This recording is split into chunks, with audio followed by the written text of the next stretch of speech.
రీసెంట్‌గా నేను న్యూస్‌లోని ఒక 2 ఇన్సిడెంట్స్ చూసాను. రైల్వే స్టేషన్‌లో ఒక పర్సన్ పెద్దగా ఆవలిస్తే ఆ మౌత్ అనేది స్టక్ అయిపోయింది ఓపెన్‌గా. సో, అప్పటికప్పుడే మెడికల్ ఎమర్జెన్సీ లాగా ఒక డాక్టర్ వచ్చి దాన్ని మళ్ళీ రీప్లేస్ చేసి పెట్టారనమాట.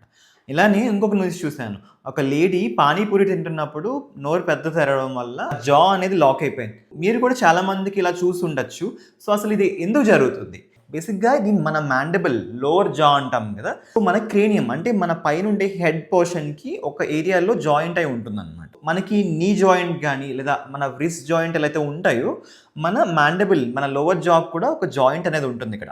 ఓపెనింగ్, క్లోజింగ్ అప్పుడు ఈజీగా ఫ్రీ మూవ్‌మెంట్ అవ్వడానికి.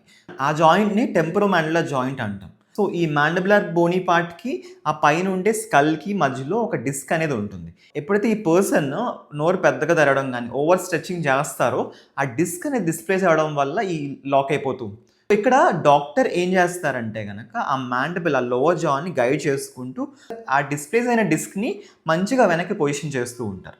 సో, ఇలా చేయడం వల్ల నార్మల్ పొజిషన్‌కి వెళ్ళిపోతుంది. ఇంకొంతమందిలో అయితే చాలా కూల్‌గా అనిపిస్తూ ఉంటుంది. ఎలా అంటే లాక్ అయిపోయిన జా కాస్త మళ్ళీ వాళ్ళకి వాళ్ళే సెట్ చేసుకుంటారు. సో, మళ్ళీ వెనక్కి వెళ్ళిపోతుందనమాట. ఫ్రంట్ అండ్ బ్యాక్ వాళ్ళు అడ్జస్ట్ చేసుకోగలరు.